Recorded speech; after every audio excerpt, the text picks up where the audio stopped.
Well, there goes the garden.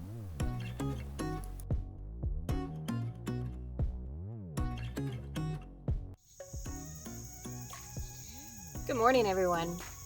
So I wanted to give you all a quick fall garden update, see how everything is doing. It has been very hot lately, so it's taken a toll on the garden itself. Last weekend we had to throw out a bunch of stuff. The zucchini was at the end of its days, and so was the summer squash or yellow squash. So those had to go. We tossed those over into the chicken coop, and they enjoyed having a nice snack that evening and going through the plants and turning it into compost. So that was kind of cool. Also, our spaghetti squash are done. We got 4 spaghetti squash from them, so I think we definitely learned for next year they need a lot more room for their root growth. So the bags wasn't necessarily the best things for them, but it still was very cool to see them trailing down the side of the deck and as they grew. So I can't wait to grow some more next year. The watermelon as well, I think they may be a little stunted. They're not getting much bigger. We did go ahead and pick that one watermelon that I wasn't sure was right. Everyone said when the little tendril gets brown and dried up and crispy basically, that the watermelon could be good to go. Well, that wasn't a good indicator for ours because it wasn't quite ripe on the inside, but the chickens enjoyed it. They love watermelon. We do still have a couple more over there, and hopefully they have a little more time to ripen. But I don't know about you guys, but we have been battling those squash bugs, squash beetles, whatever they're called in your neck of the woods, and they're all over the watermelon for whatever reason. I don't know if they eat them or lay eggs in the soil or what exactly they're doing over there, but next year we've got to get ahead of those darn squash bugs, because even if you are growing your produce on a deck or in a container, it doesn't mean you're going to be pest free. Those things will find you no matter where you're at. Another thing that took kind of a beating in the last few weeks is our tomatoes over here. We are getting a ton of tomatoes, but the leaves are being sunburned. It's been so hot, and then we got so much rain that some of them are splitting because of excess water. So it's, one or the other, but we are getting some nice tomatoes off of those, so we're happy about that. Again, this whole garden this year was really just an experiment. We weren't able to put it in the ground because of all the rain during spring and into early summer. So we had to go with the plan B, which was these bags and putting them on the deck. And for the most part, they've done amazing.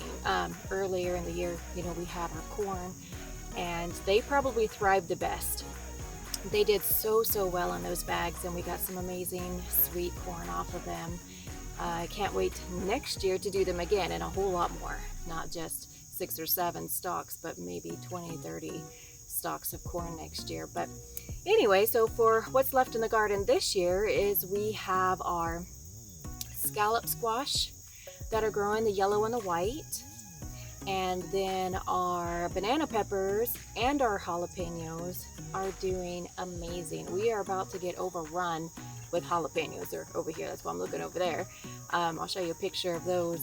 I think I'm going to definitely have to can many of them. I want to try some bread and butter jalapenos. I've eaten them before store-bought, and they were delicious, and they're delicious paired with almost everything. But I'd like to try my hand at making them myself. And then we do have our brandywine tomato plant, which again, it took the longest to grow this season. I had 4 of them planted, and 3 of them withered away really quickly during the early summer. Don't know what exactly happened with them, but all the other tomatoes were thriving, and the brandywine, they just seemed very resistant to growing. One little plant hung in there, and now it's big and it's got flowers on it, so we're going to get some late tomatoes off of it, which is kind of cool since we have all of our Romas and our cherries and our Matinas coming off daily. By the time those plants are kind of done for the season, we'll still be getting some nice juicy ripe ones off of the brandywine, so that's kind of cool. So maybe it just kind of worked itself out. We also have our snap peas growing, and let's see, our pumpkins. Pumpkins are doing fantastic. The plant is, they've got flowers on them now. They're just getting big. Our little pumpkins as well, those ones that are just going to be, oh so big and kind of oblong in shape.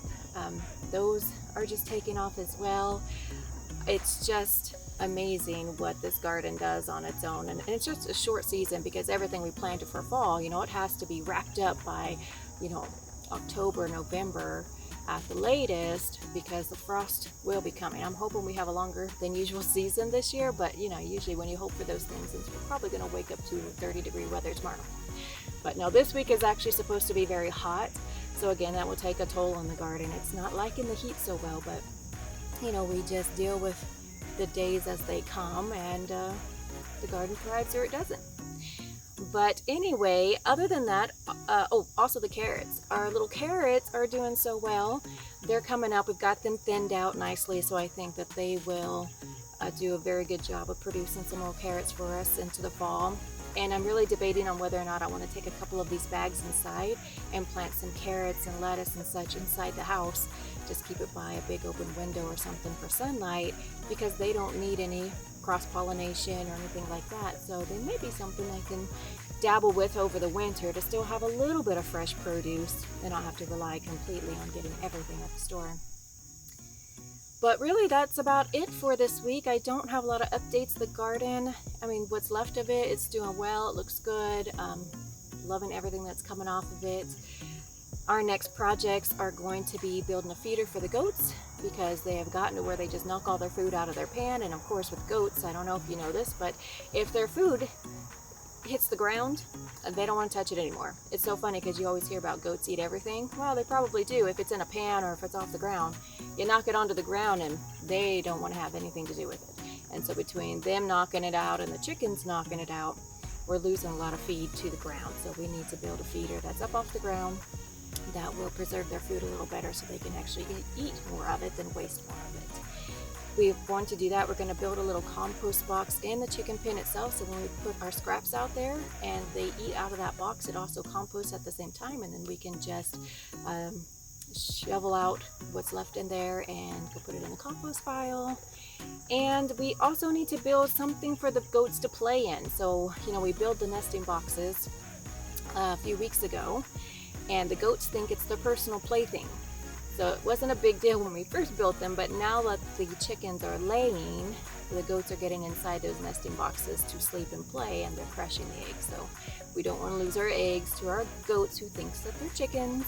So we got to build them something that's for them. And they like small spaces, so maybe some little goat nesting boxes just for them, so they will stay in those and leave the chickens' nesting boxes alone, hopefully. I don't want to have to split them up, but if they won't stay out of the coop and out of those boxes, they might have to get their own pen.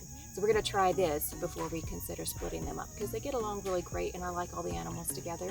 I'd like to keep it that way. So we'll build them something fun that they can play inside and nap in and all those good things that's just for them. But that's about it for this week over here at our Spryng Farm and Country. I hope that you all enjoy this little video and you hit that subscribe button, hit that like button, and share these with your friends and family and get the word out about our channel. We appreciate all the support of you supporting a small farmstead. Have a great day.